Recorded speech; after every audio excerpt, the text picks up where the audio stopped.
कक्षा 8वीं राजस्थान माध्यमिक शिक्षा बोर्ड के पाठ्यक्रमानुसार विषय विज्ञान अध्याय 1 फसल उत्पादन एवं प्रबंध। किसी एक स्थान पर एक ही किस्म के पौधों को बड़ी मात्रा में उगाने को फसल कहते हैं।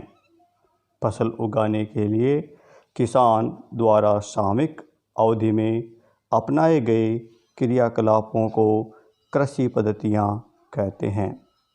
वह क्रिया जिसमें फसल उगाने से पहले मिट्टी को पलटना, पोला करना और समतल करना पड़ता है, जुताई कहलाती है। मिट्टी में बीज बोने की विधि बुआई कहलाती है।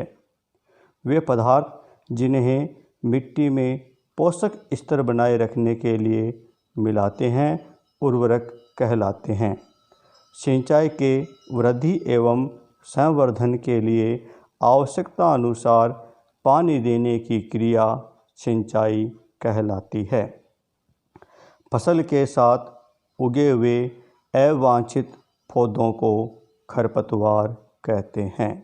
वे रसायन जिनसे खरपतवार को नियंत्रित करते हैं, खरपतवार नाशी कहलाते हैं। फसल के पकने पर काटे जाने की प्रक्रिया कटाई कहलाती है।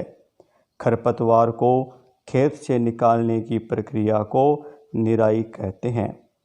फसल के दानों को बड़े बड़े भंडार गृहों में एकत्रित किया जाना भंडारण कहलाता है। पशुओं के उचित भोजन, आवास और देखभाल को पशुपालन कहते हैं। भूसे से अनाज के दानों को पृथक करने की विधि थ्रेशिंग कहलाती है। उर्वरक और खाद में अंतर। उर्वरक एक अकार्बनिक लवण है, जबकि खाद एक कार्बनिक पदार्थ है।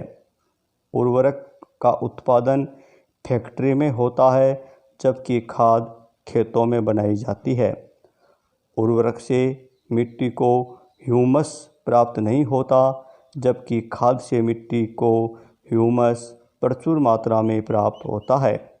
उर्वरक में पादप पोषक तत्व जैसे कि नाइट्रोजन, फास्फोरस प्रचुरता में होते हैं। खाद में पादप पोषक तत्व तुलनात्मक रूप से कम होते हैं।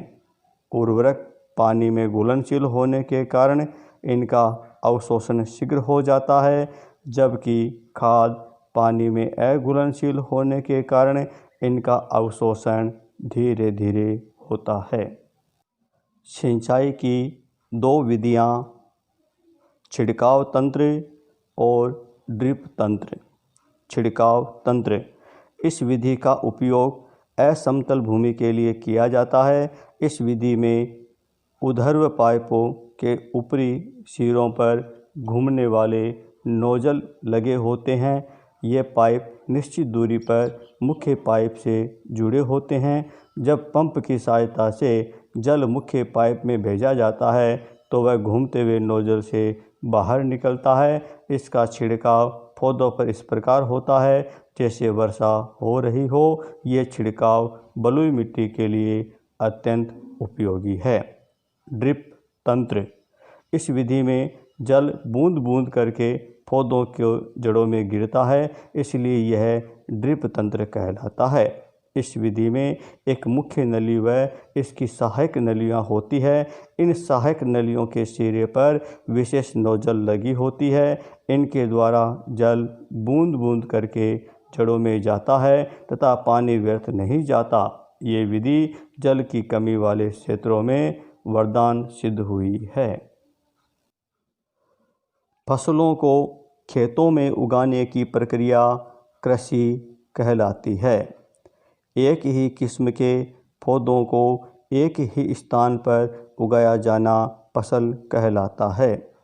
पौधों की उचित वृद्धि के लिए सूर्य का प्रकाश, वायु, जल व पोषक तत्व उत्तरदायी कारक है।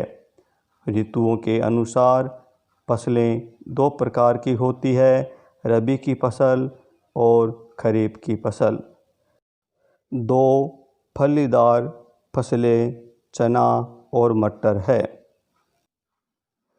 कुदाली एक सरल औजार है जिसका उपयोग खरपतवार निकालने एवं मिट्टी को पोला करने के लिए किया जाता है।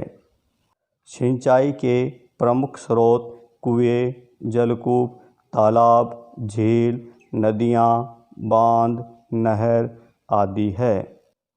सीड ड्रिल का उपयोग उचित गहराई में बीज बोने के लिए किया जाता है। कंबाइन कटाई और थ्रेसिंग दोनों प्रक्रियाओं को साथ साथ में आसानी से करने वाला प्रमुख यंत्र है। मछली से प्राप्त कॉड लीवर तेल में विटामिन डी प्रचुर मात्रा में मिलता है। कल्टीवेटर आजकल जुताई ट्रैक्टर द्वारा संचालित कल्टीवेटर से की जाती है। इसके उपयोग से श्रम व समय दोनों की बचत होती है। फसल चक्रण। फसल चक्रण का अर्थ है फसल का बदलना। प्रतिवर्ष नई फसल की पैदावार करना फसल चक्रण कहलाता है। इस प्रक्रिया में भूमि में विशेष पोषक तत्वों की कमी नहीं होती तथा कीट पीड़क भी अधिक नहीं पनपते हैं। खरीफ की फसल वह फसल जिन्हें वर्षा ऋतु में बोया जाता है खरीफ की फसल कहलाती है। जैसे धान, मक्का, सोयाबीन, मूंगफली, कपास आदि। भारत में वर्षा ऋतु सामान्यतः जून से सितंबर के बीच होती है, अतः ये सभी फसलें खरीफ की फसलें कहलाती है। रबी की फसलें शीत ऋतु में उगाई जाने वाली फसलें रबी की फसलें कहलाती है। जैसे गेहूँ, चना, मटर, सरसों आदि। मिट्टी में खाद के उपयोग से लाभ। खाद के उपयोग से मिट्टी के गठन एवं जल अवशोषण क्षमता में वृद्धि होती है। मिट्टी में सभी पोषक तत्वों की कमी भी पूरी होती है। मिट्टी की जल धारण करने की क्षमता में वृद्धि हो जाती है। इससे मित्र जीवाणुओं की संख्या बढ़ जाती है। इसके द्वारा मिट्टी सरंध्र को हो जाती है जिससे गैस विनिमय सुगमता से होता है। इससे मिट्टी का गठन सुधर जाता है।